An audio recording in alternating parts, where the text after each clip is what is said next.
acá que vemos que bajo la teoría del desarrollo prenatal estéril, vamos a ver que está en discusión actualmente, es en el momento del nacimiento en donde estamos siendo colonizados por esta microbiota. ¿Por qué decimos que? Porque ahora hay una discusión. Si en la vida intrauterina ese útero se considera estéril o si hay ya transferencias de bacterias maternas al feto. Por eso actualmente se está estudiando si realmente el útero durante el desarrollo del embrión es un ambiente estéril o si ya hay transferencia de bacterias maternas, que obviamente es la primer fuente de nuestro contacto con la microbiota.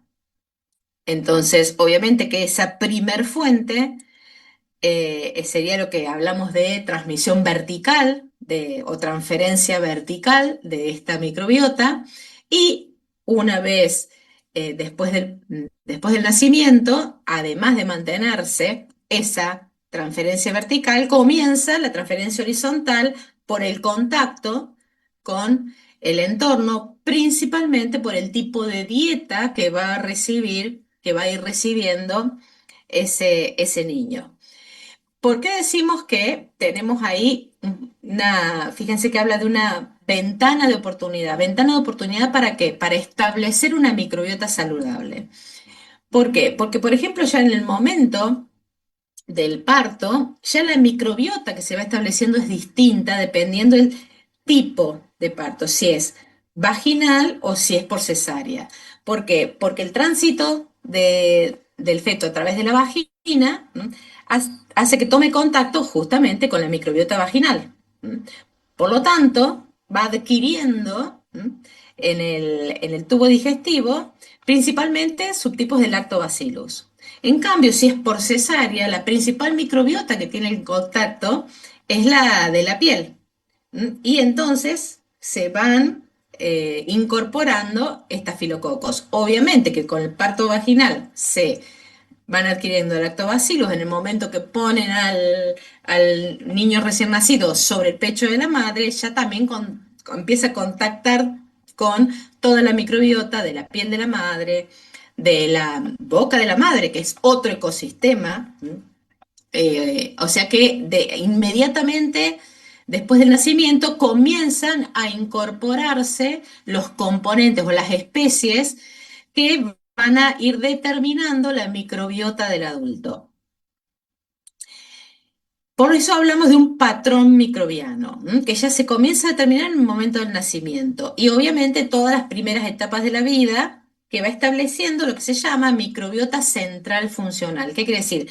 Los residentes estables. Después se puede ir modificando de residentes, pero en esas primer año de vida es donde se establecen los actores centrales de esa microbiota.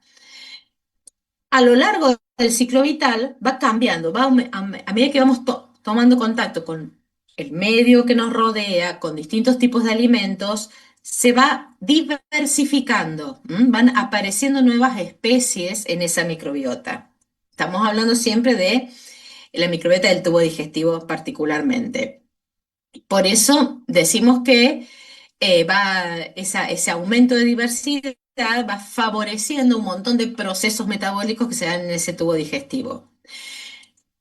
En el adulto, entre la infancia y la adultez, hay pocos cambios y principalmente lo que termina de establecer el patrón de esa microbiota en el tubo digestivo son los factores ambientales, el estilo de vida, principalmente basado en la dieta, y eso hace que haya una gran variación interindividual, o sea que es muy variable.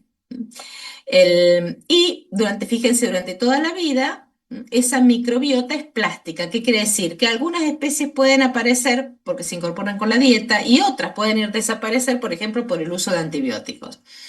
En, lo que sí cambia mucho, porque esa plasticidad, fíjense, se va reduciendo, es muy reducida después de los 65, 70 años, donde en las personas muy adultas hay un montón de problemas de salud que aparecen y que se están actualmente interpretando bajo este paradigma, porque se presenta prácticamente como una disbiosis, que quiere decir una alteración total de la diversidad, se pierden, fíjense que acá nuevamente se pierde diversidad y a su vez el sobrecrecimiento de algunas que son más patógenas que partes del elenco estable de la microbiota saludable. Y eso impacta en un montón de parámetros que tienen que ver con esa etapa del ciclo vital. Otra cosa muy importante de esta etapa es que lo vamos a ver con más detalle cuando veamos la unidad temática 7, es que hay una relación indisoluble con el desarrollo del sistema inmune. A partir del nacimiento, este contacto con la microbiota por dos cuestiones. El sistema inmune tiene que aprender a tolerar esta microbiota. Veremos esos mecanismos más específicos en la unidad temática 7, porque es la flora comensal, la simbionte. Por eso hablamos de que hay una coevolución, porque pareciera contrastante de decir, pero si estamos estériles en el útero, y entonces después la microbiota que va apareciendo es la que tiene contacto por el parto, por la comida, entonces podría ser cualquiera. No, no puede ser cualquiera, porque lo que coevolucionó son los mecanismos de tolerancia a la microbiota simbionte, son los que se establecieron evolutivamente. Entonces ahí aparece la explicación de por qué no atacamos a todas nuestras bacterias simbiontes. En esto que hablamos de la gran variación interindividual y que lo relacionamos mucho con el estilo de vida, hay algunos casos bastante paradigmáticos, sobre todo acá vemos la otra, es como un tema donde se permite ver todo esto que hablamos de las bases evolutivas, la explicación evolutiva, porque si no, no hay explicación, la, la pata social, ¿por qué? Porque el impacto cultural, a través de las dietas de cada cultura, tiene un impacto directo sobre esta microbiota y sobre el microbioma, o sea, porque genera el ambiente en el cual se desarrollan estas especies, que aparecen, digamos, hay una base que son las mismas, pero lo que cambia es la diversidad, cuáles aparecen y cuáles desaparecen más allá del elenco estable, digamos así. Por eso hablamos de que condicionan la ecología, porque hablamos de como si fuera un microbioma, un microambiente en el tubo digestivo, principalmente por la dieta. Y acá aparece un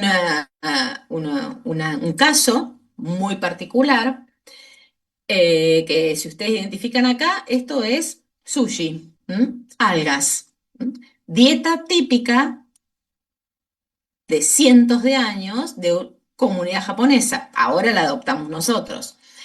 Las algas que recubren son cierto tipo de algas que lo que se observa es que la pared, lo que hay que digerir de esas algas, no es lo mismo que de las plantas terrestres con las que coevolucionamos, porque hablábamos ese metagenoma de las plantas terrestres. Por lo tanto, hay ciertas características, como es la incorporación de moléculas de azufre en estos carbohidratos de las paredes de las algas, que solo lo pueden descomponer las bacterias marinas, que son las que están en su microambiente. Pero bueno, nosotros lo comemos. La cuestión es que cuando se comenzó a estudiar este fenómeno, ¿qué se observó? Que sí, había una bacteria, un bacteroide, en el tubo digestivo de los humanos, pero no de todos, solo de los japoneses. O sea que los japoneses tienen en su microbiota esta especie que es la que le permite digerir las algas, que obviamente es muy rica en este tipo de algas su dieta, porque aparece no solo en el sushi, sino en la sopa miso y bueno, en un montón de otras, o sea que y se ha estado comiendo constantemente, parte de su dieta en cientos de años.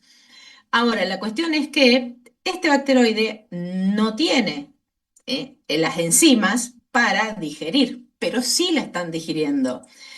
¿Qué se observó? Que cuando se estudió el genoma tenía un gen que no era propio, era un gen de una bacteria que convive con el agua, o sea, de una bacteria marina. Por lo tanto, ¿qué es lo que pasó?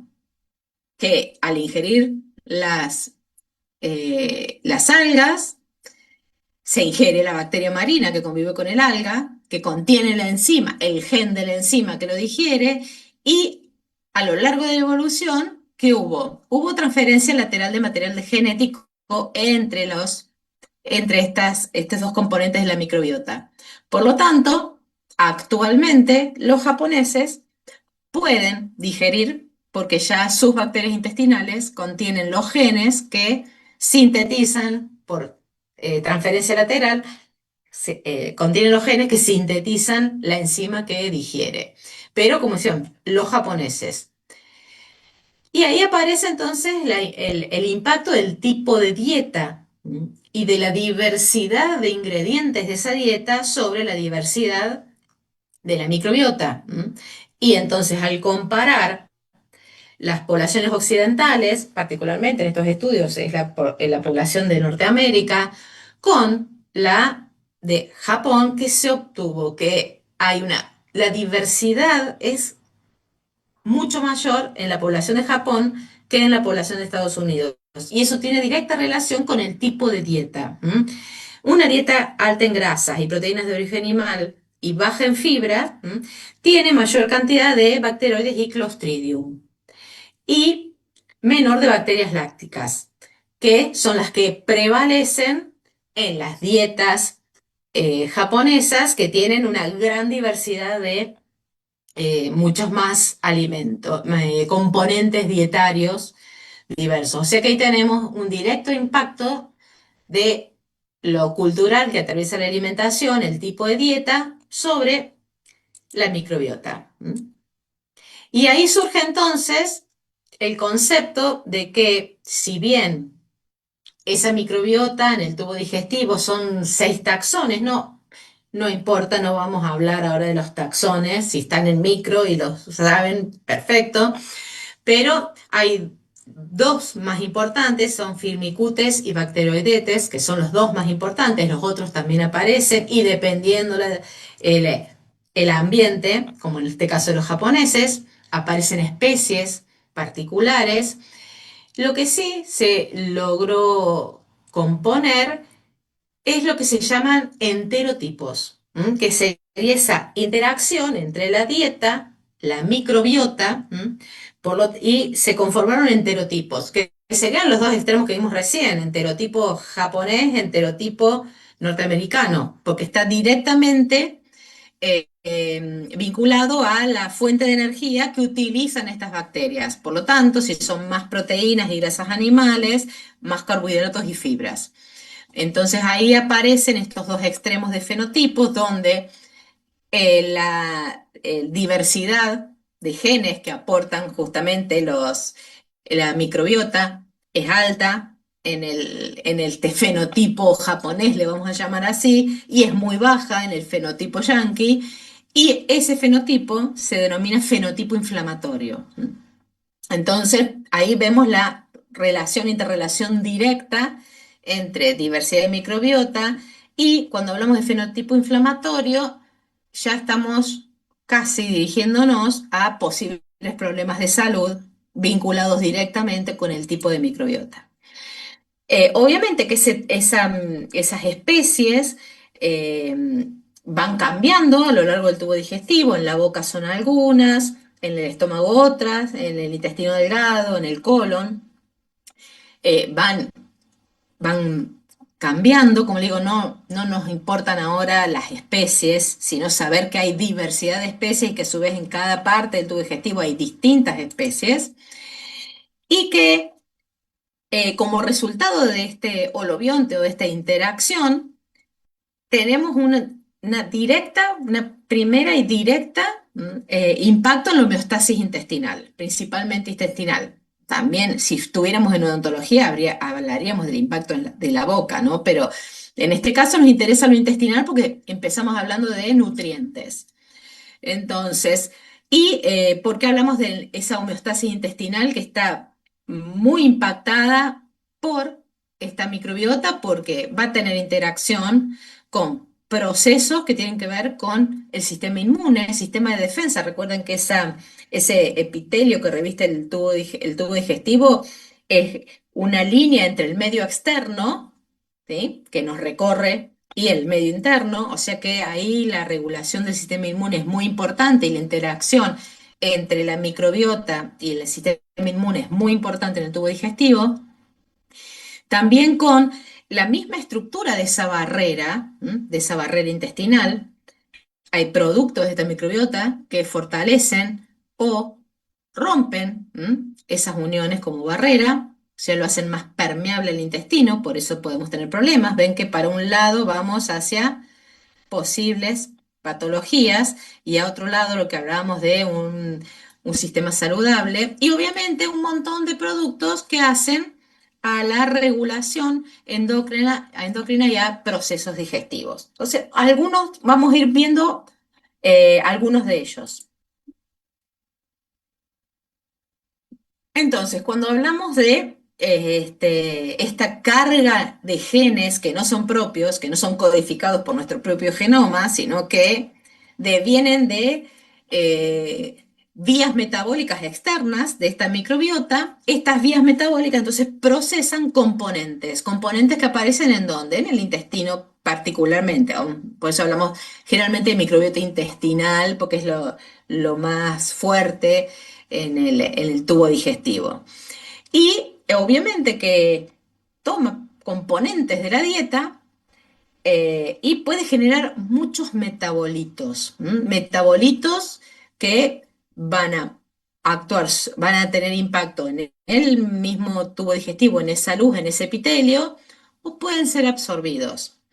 Muchos de ellos son nuevamente metabolizados en otras partes del cuerpo y algunos de ellos pueden llegar a ser tóxicos. Por eso de ahí la importancia de cuál es la microbiota con la que estoy trabajando.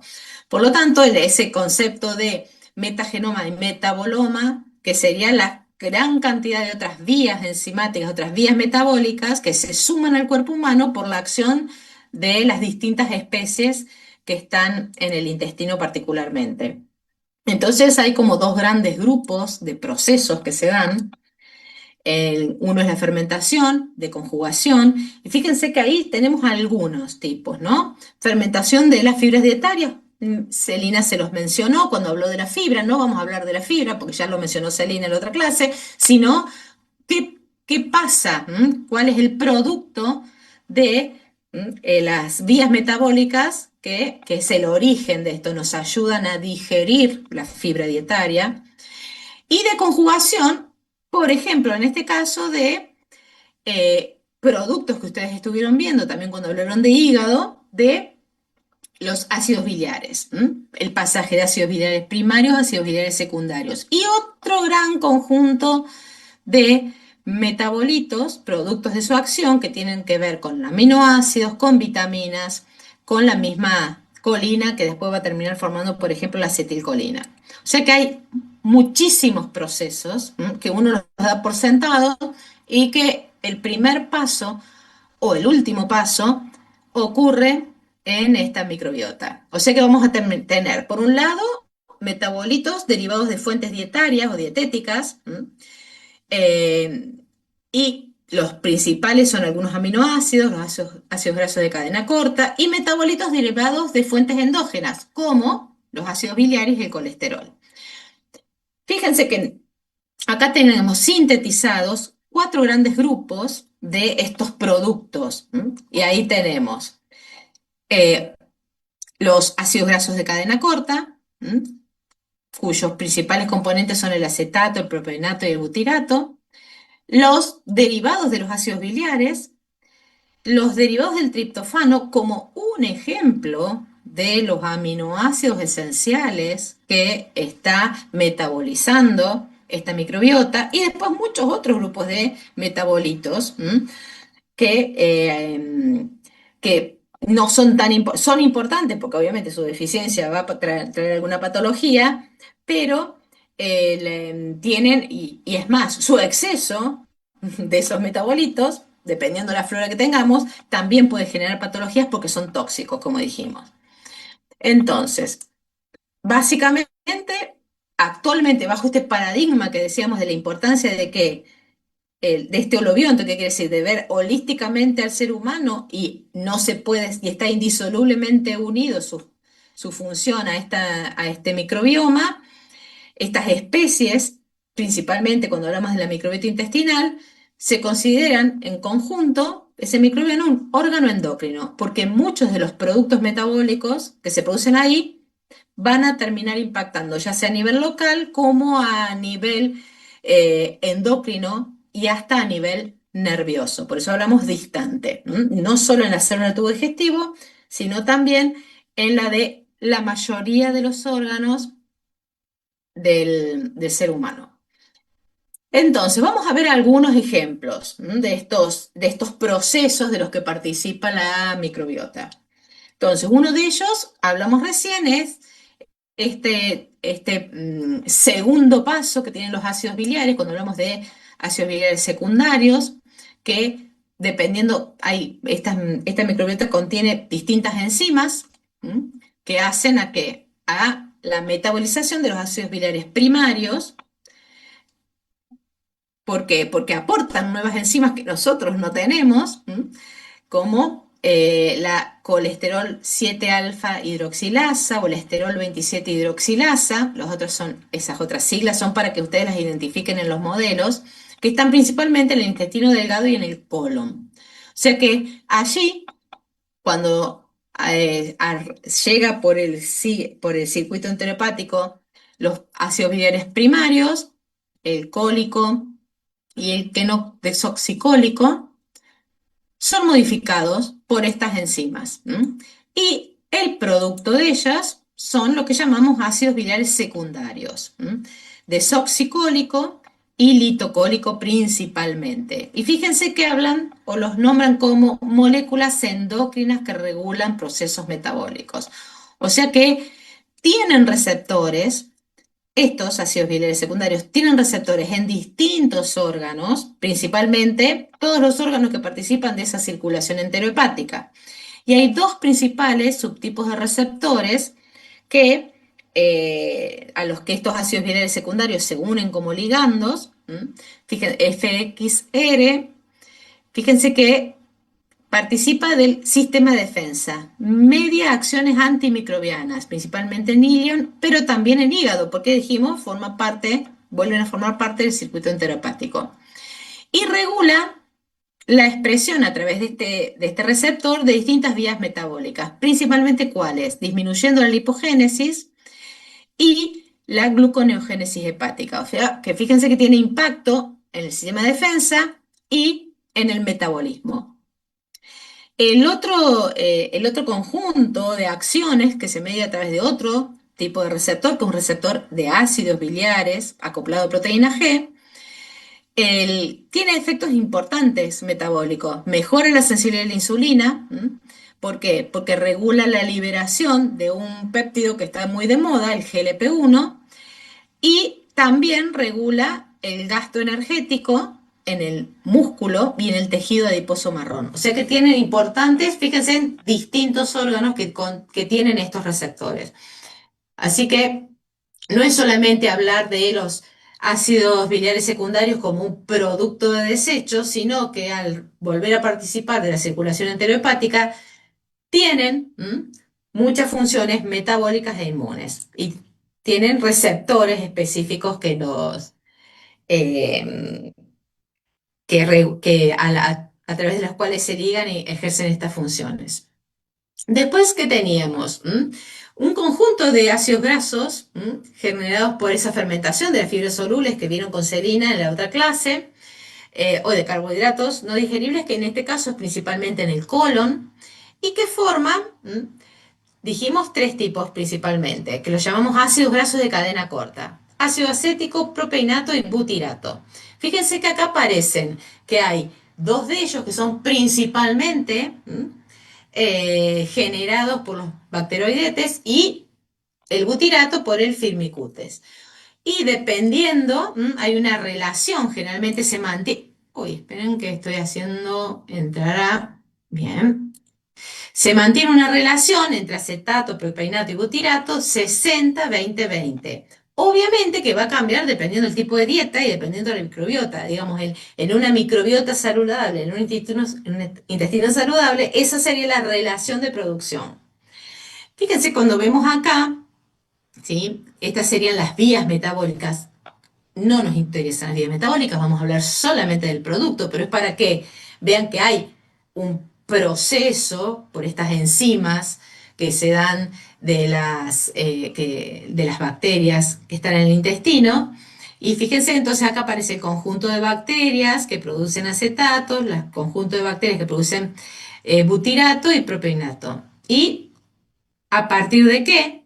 De la fermentación de los polisacáridos no digeribles de la fibra dietaria. O sea que por eso es importante cuando hablamos del tipo de dieta y del tipo de especies que hay en ese intestino. ¿Y por qué es importante? Porque tienen un montón de funciones estos ácidos grasos de cadena corta. Fíjense que acá que les muestra que se absorben, ¿sí? Se producen y se absorben. Y acá que está mostrando generación de ATP. Justamente porque el butirato, fíjense que es el producido principalmente por el firmicutes, es la principal fuente de energía de las células del colon por beta-oxidación. ¿Y qué otra cosa importante hace? Activa genes que codifican que se mantengan bien ancladas las células entre sí, o sea que mantiene la integridad de la barrera intestinal. Hace que esa barrera no sea permeable, porque si es permeable pasan un montón de productos, de metabolitos, de desechos, de patógenos, de PAMPs, que van a terminar desencadenando respuestas inflamatorias. También favorece la producción de moco, o sea que es muy importante para la salud colónica. Y fíjense que depende principalmente de que incorporemos fibra en la dieta y que tengamos en nuestra microbiota firmicutes. Ahora, bueno, perdón, acá, bueno, acá está modelizado todo lo que hablamos recién. Ahora, por otro lado, pasan a la circulación en esa absorción. No se quedan solo en las células colónicas, pasan a circulación. Y en ese caso, obviamente, que el butirato que no se consume se absorbe y aparecen entonces ahí también propeinato y acetato, el que se absorben, el mecanismo transepitelial implica un intercambio con bicarbonato a nivel apical. Y se absorbe obviamente hacia el sistema portal. Ahora, este bicarbonato, como estamos incorporando estos metabolitos, estamos modificando al intercambiar por bicarbonato el medio en el que están viviendo esas bacterias. Y eso va a tener una implicancia en cuál es la que más se produce. ¿Por qué? Porque el cambio de pH modifica o limita la producción de propeinato y estimula la de butirato. Y el butirato en ese lugar es muy importante para la salud del colon. ¿Qué otras cosas son importantes para esta producción de esos ácidos grasos de cadena corta? El hierro, niveles adecuados de hierro, y obviamente niveles adecuados de oxígeno para ese proceso que van a influir si hay bacterias anaeróbicas o más aeróbicas en el proceso de fermentación. Entonces, esto que aparece que terminan en la circulación, o sea que pueden tener impacto en otros tejidos y órganos que contengan receptores para ácidos grasos de cadena corta. O sea que así como había receptores específicos para los ácidos biliares secundarios, también hay receptores específicos en distintos tejidos para estos ácidos grasos de cadena corta. Entonces, acá tenemos cuatro grandes grupos, ¿sí? Y estos que están en contrabarra es porque son sinónimos. Entonces, fíjense que tienen una cierta especificidad. Algunos de ellos, los FAR2, son estimulados por acetato y propeinato, están en las células del sistema inmune, en hígado, en intestino, el tejido adiposo, en las células endocrinas intestinales. O sea que van a tener acción a nivel local intestinal, pero también a nivel hepático a través de esta circulación portahepática. Y a nivel inmunitario local, principalmente. Los FAR3 son activados por propionato y butirato. Fíjense que prácticamente están en los mismos, solamente que acá se incorporan células del tejido nervioso, principalmente el sistema nervioso periférico que contienen estos receptores. Después tenemos el 109A, que es acoplado a proteína G, y que es activado específicamente por butirato en células inmunes y enteroendocrinas. Y después el receptor olfativo 78, que está principalmente en colon, riñón y particularmente en circulación renal, y ha sido relacionado con algunos tipos, por ejemplo, de hipertensión arterial, su activación por exceso de alguno de estos productos que lo activan. O sea que fíjense que están en distintos lugares del cuerpo, por eso hablábamos de que tienen acciones a nivel local o a nivel endocrino. Acá entonces vemos que pueden regular la liberación de GLP-1. Acá decíamos que les adelanté en las arterias renales, regulan la liberación de renina, por eso están a veces relacionados con algunos tipos de hipertensión arterial. El sistema nervioso periférico, principalmente lo que hace a la inervación del tubo digestivo en tejido adiposo, que disminuye, depende cuál de ellos se active, que acá está el código de color, va a aumentar o disminuir la lipólisis, y después también en hígado, en músculo, en páncreas, o sea que tienen muchos órganos blancos en los cuales van a tener acciones metabólicas, y también en el sistema inmune, que es lo que mostramos acá, esos ácidos grasos de cadena corta, tienen un impacto importante principalmente en el tubo digestivo y la importancia del sistema inmune de ese tubo digestivo. Entonces, por ejemplo, el que es acoplado a proteína G, que cuando es activado, ven, principalmente por butirato, dijimos que el butirato era importante en ese colon como mecanismo de defensa, tiene grandes propiedades antiinflamatorias, promueve desarrollo de tolerancia a linfocitos T, entonces ahí va regulando la reactividad, regula la funcionalidad de las células dendríticas, estimula la síntesis de IgA y la producción de interleuquina 10. O sea que tiene grandes propiedades antiinflamatorias en el colon. Por eso hablamos de la salud colónica, muy importante el butirato. Y después tenemos otros que están mediados por otros receptores, como el FAR2 o el FAR3, que también regulan la liberación de citoquinas como mensajeros de ese sistema inmune y de IgA. O sea que es muy importante con la interacción con el sistema inmune y mecanismos de defensa del tubo digestivo. Por otro lado, ese propeinato es una fuente importante de energía, así como el butirato de las células colónicas, el propeinato de las células hepáticas, y también estimula la gluconeogénesis hepática. Y por su parte, el acetato, ¿sí?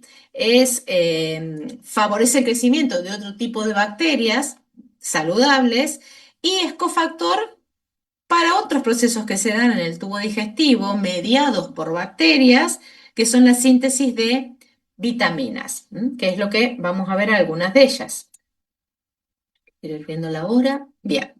Entonces, hay dos grandes grupos de vitaminas que son las más importantes y mediadas, su síntesis mediada por la microbiota. Vitamina K y parte del complejo B. Fíjense, del complejo B tenemos B1, B2, B3, B5, B6, B7, B8, perdón, B9, B12, o sea, casi todo el complejo está mediada en parte su síntesis por la microbiota. En el caso del complejo B, fíjense que hay 256 bacterias que participan de esto, o sea, no es una o dos, son muchas. Los metabolitos de muchas de estas bacterias hacen al, por ejemplo, evitar que se pierda folato, ayudan en la dieta, el ácido fólico de la dieta, utilizan parte de los productos de la dieta, acá están, productos de la dieta que originan la vitamina B, y dependiendo la parte del tubo digestivo, que fíjense, vitamina B, principalmente en dónde, en el colon, en parte en el duodeno, pero prácticamente el colon y muchos conjuntos de bacterias de distintas especies participan de la síntesis de vitamina B. Y en el caso de vitamina K, recuerden que hay como dos fuentes de vitamina K. Las bacterias, principalmente lácticas, tienen la capacidad de sintetizar vitamina que llamamos K2, porque ¿qué decimos? Tenemos la K1, que es la fuente directa nutricional, y la K2, que tiene otro esqueleto, que es la que sintetizan las bacterias, principalmente lácticas, en el tubo digestivo. Y obviamente después las dos son absorbidas y terminan impactando en qué, en lo que ya hemos visto, por eso con esta unidad temática podemos ir a un montón de otras unidades temáticas y hablar, por ejemplo, de hemostasia. Y dijimos que hay muchos otros metabolitos que participan. Fíjense acá que muestran que producto de las bacterias hay un conjunto de péptidos de y de pequeños péptidos o péptidos más grandes o estructuras aromáticas que son productos metabólicos de la, de la, de la carga enzimática que tienen estas enzimas y a través de la fermentación y conjugación van modificando los elementos de la dieta. Algunos de ellos, algunos otros de ellos, son este gran conjunto, oligosacáridos, estos pequeños péptidos sintetizados por ribosomas, glicolípidos, y acá entonces vamos a ver un grupo que son los terpenoides, que si saben un poquito de plantas, los terpenos son estructuras básicas de las plantas, o sea que no dudamos de que el origen es la fibra dietaria, y el metabolismo de este conjunto de bacterias aportan al organismo antocianinas e isoflavonas. No sé si les suena. Y esas antocianinas, por ejemplo, eh, previenen el estrés oxidativo, son neuroprotectores. Fíjense las fuentes dietarias, uvas, ciruelas. O sea que la fermentación por algunos tipos de bacterias de esas fuentes nutricionales generan antocianinas que son neuroprotectores y previenen el estrés oxidativo. Y las isoflavonas, lo mismo, provienen de varios conjuntos de plantas y tienen importantes efectos a nivel del sistema nervioso. Fíjense que protegen la microglía, previenen la apoptosis neuronal, inducen regeneración neuronal y lo importante es que las dos pueden atravesar la barrera hematoencefálica, porque no todos los productos del tubo digestivo que provienen de la microbiota pueden atravesar la barrera hematoencefálica. Y acá tenemos otro grupito que dice metabolitos de aminoácidos. Y acá está la triptamina, el ácido indolpropenoico. O sea que hay un montón de metabolitos que provienen de aminoácidos, pero no solamente es que tomen los aminoácidos de las dietas y los metabolicen, porque pueden hacer eso las bacterias. Pueden utilizarlos, además, pueden utilizarlos, competir. Si es una dieta pobre en proteínas, las bacterias pueden estar consumiendo aminoácidos.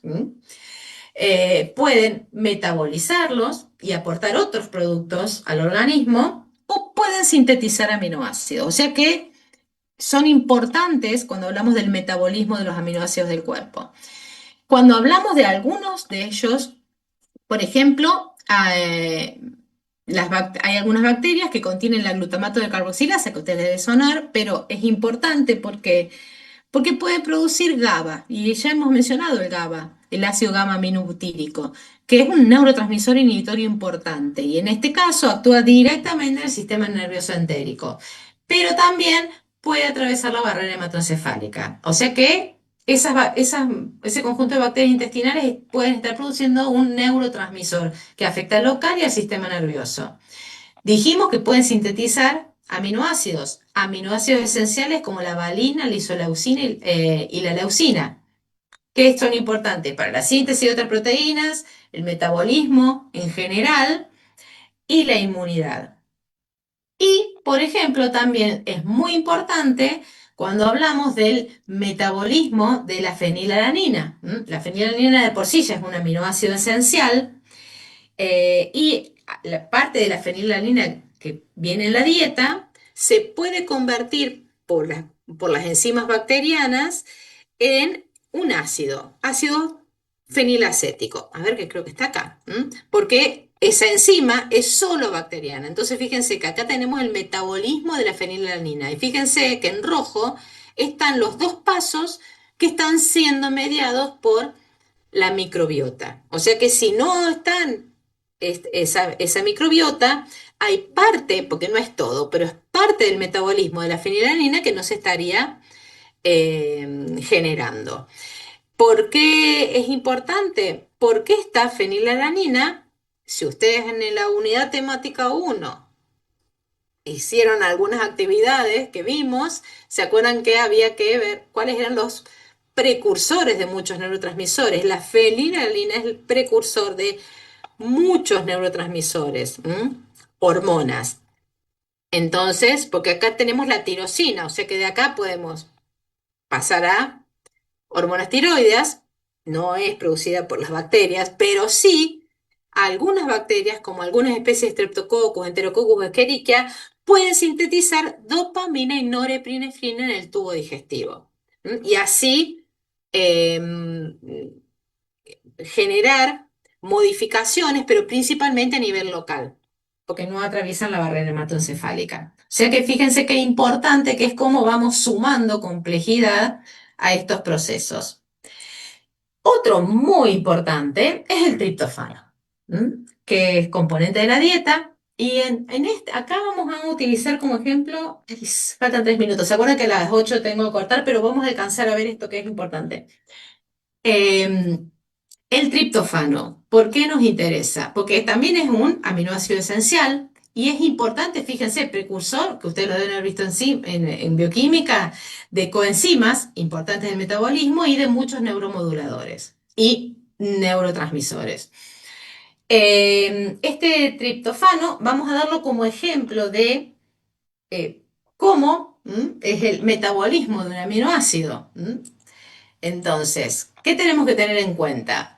La concentración plasmática, pero es un aminoácido esencial, o sea que no se produce en el organismo. Por lo tanto, la concentración plasmática depende directamente del aporte dietético. Pero la concentración plasmática siempre se mantiene más o menos estable. Y eso se llama triptofanemia. Y es aproximadamente de 60 más o menos 15 micromolar. Entonces, fíjense este modelo que resume lo que sería el balance y metabolismo del triptofano. ¿Por qué hablamos del balance y metabolismo?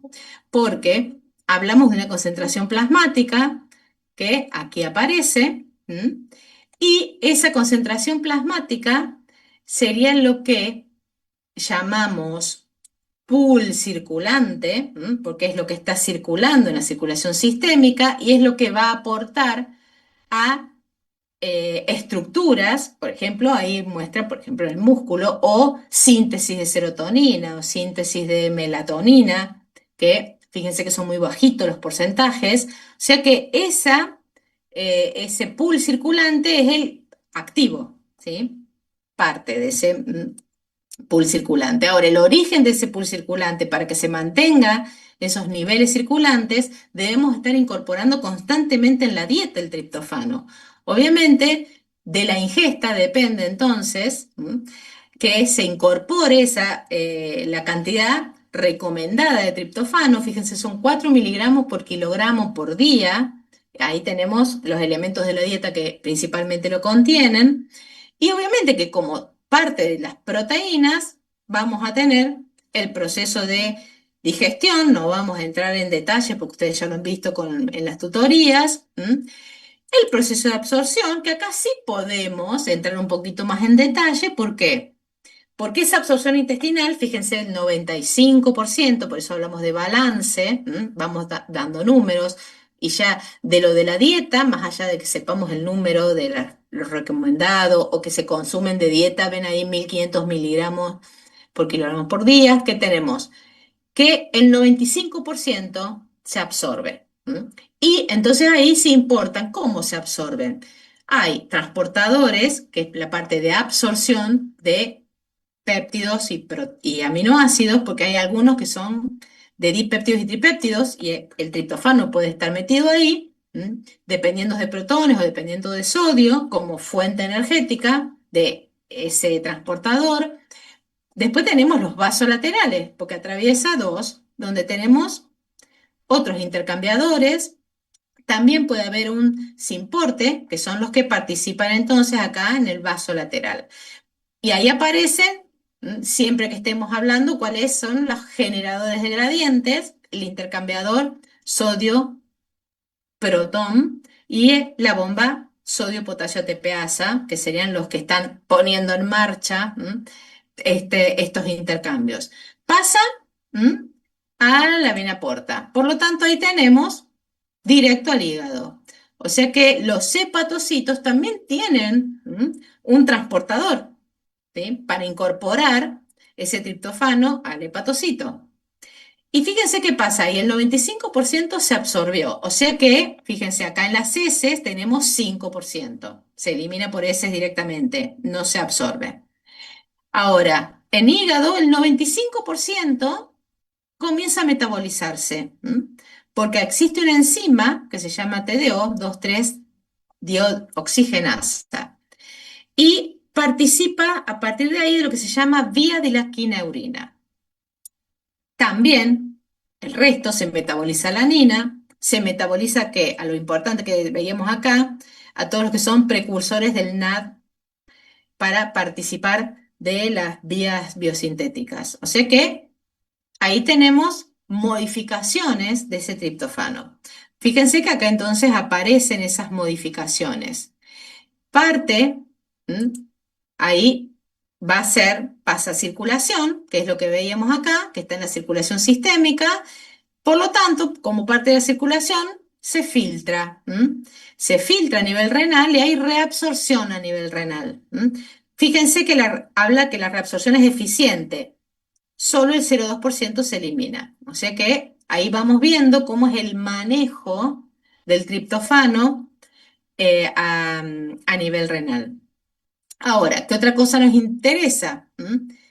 ¿Cómo se transporta en la sangre? Porque dijimos que hay una concentración plasmática, pero ¿cómo se transporta en sangre? Se transporta libre, pero también unido a la albúmina. Y es un caso muy particular, es el único aminoácido, fíjense, donde en el 80 o 90% es transportado por la albúmina. Obviamente que eso es importante, ¿por qué? Porque como de la dieta se adquiere directamente, eso amortigua las concentraciones de triptofano. O sea que fíjense que sufre un montón de modificaciones y un pequeño porcentaje sigue como triptofano libre, y del triptofano que pasó nuevamente a circulación, el 80-90% va unido a la albúmina como amortiguador de los cambios importantes que hay en la dieta. ¿Qué otra cosa importante a tener en cuenta? Que también ustedes han estado viendo como proceso. Que durante todo este proceso se dan mecanismos de regulación anticipatoria para el manejo de los aminoácidos en el tubo digestivo. Y en este caso hay sensores específicos de triptofano en las papilas gustativas a lo largo del tracto gastrointestinal, que acá está el nombre. No, es no importa que sepan todas estas siglas y estos nombres, están acá por si aparecen en otros modelos, pero con que sepan que hay transportadores apicales, basales, que se intercambian, ¿por qué? No es necesario que sepan el numerito, el nombre específico, sí, el tipo. Pero en este caso sí saber que hay sensores especiales de triptofano, hay para todos los aminoácidos que también sensan triptofano, pero hay específicos de triptofano que estimulan la liberación de incretinas en el tubo digestivo. Por lo tanto, ahí comienzan a estimular la liberación de insulina y así activan todo el metabolismo, que es lo que se ve acá, ¿sí? Para manejar los aminoácidos circulantes, en este caso principalmente el triptofano. Ahora, no es lo único que pasa con el triptofano, porque el triptofano también es degradado por la microbiota colónica. O sea que fíjense que a todo esto que vimos, que sería el balance y metabolismo del triptofano, le tenemos que agregar que parte del triptofano de la dieta es degradado por la microbiota colónica, porque contiene una triptofanasa, es una enzima particular que nosotros no tenemos. Ay, perdón que me fui para el otro lado. Uy, ya voy a ir terminando, pero le cierro la idea del triptofano. No, no quedan muchas diapositivas. Uy, vamos a hacerlo más rápido. Perdón que me fui para el otro lado. Entonces, ¿qué tenemos acá? ¿Cómo? ¿Qué pasa con ese triptofano que es modificado metabólicamente por fíjense que están los principales tipos de bacterias que modifican el triptofano? Y entonces aparecen tres vías de esa modificación. ¿Ven? Que el triptofano puede ser modificado metabólicamente por distintos grupos de bacterias y a tres vías. Hay una que comparte con el hígado, que es la que veíamos recién, que en el hígado, vieron que dijimos se metaboliza la vía de la quineurina.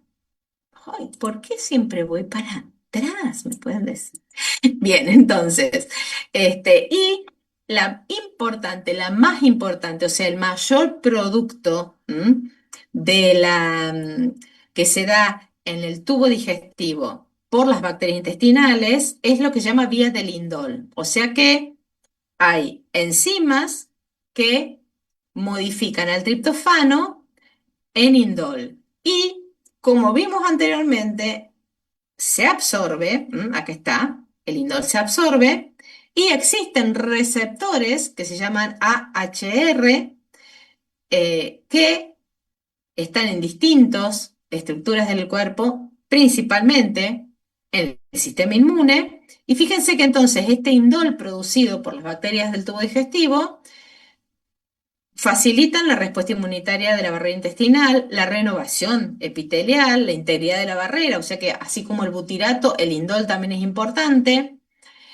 mantienen la respuesta para que no se genere una inflamación crónica, modula la secreción del GLP-1, que es lo que vimos ahí, en las células colónicas, y tiene una propiedad que atraviesa la barrera hematoencefálica, o sea que una vez que está en circulación, puede llegar al cerebro. Ahora, también aparece por acá, entonces tenemos la vía del indol, que es la más importante. También aparece la vía de la quinaurina, que es la que recién hablamos en el hígado, ven acá el triptofano que se absorbía, pasaba por el hígado. Otra parte directamente era lo que quedaba en circulación, pero la mayor parte pasaba por el hígado. Y también las bacterias tienen una forma de activar esa vía de la quinaurina en la microbiota intestinal, que tiene efectos pero específicos en el intestino, que son protectores e inmunoreguladores de la mucosa intestinal.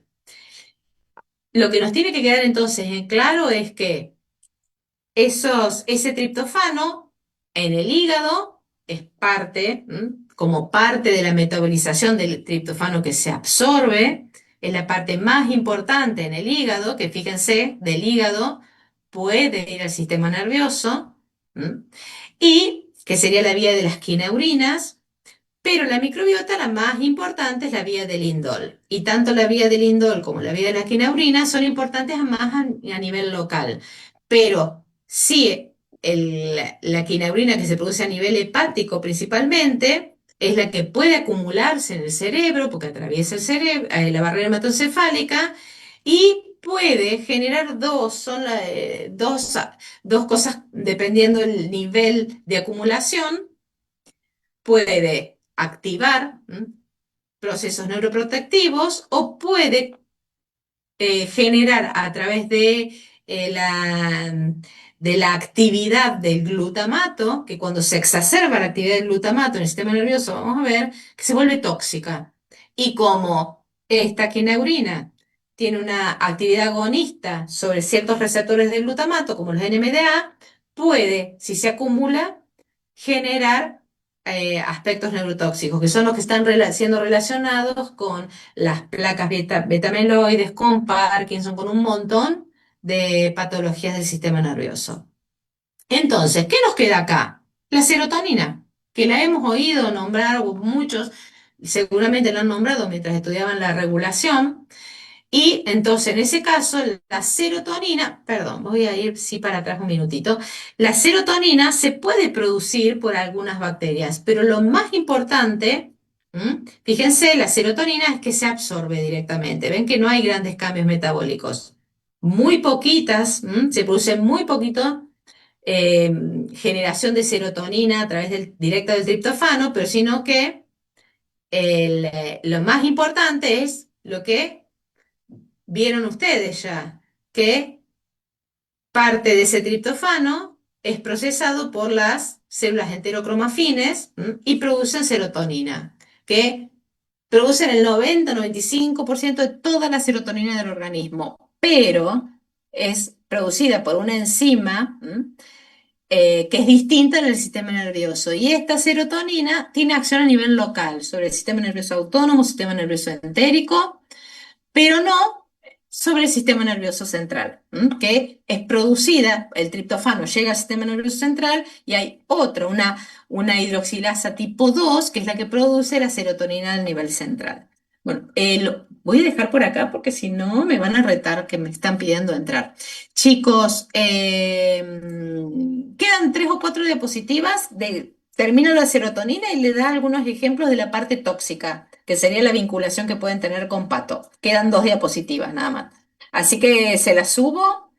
La idea es que vean que hablamos de microbiota, pero tiene impacto en muchísimos procesos del tubo digestivo y ya le hicimos links con sistema inmune, con metabolismo, con sistema nervioso.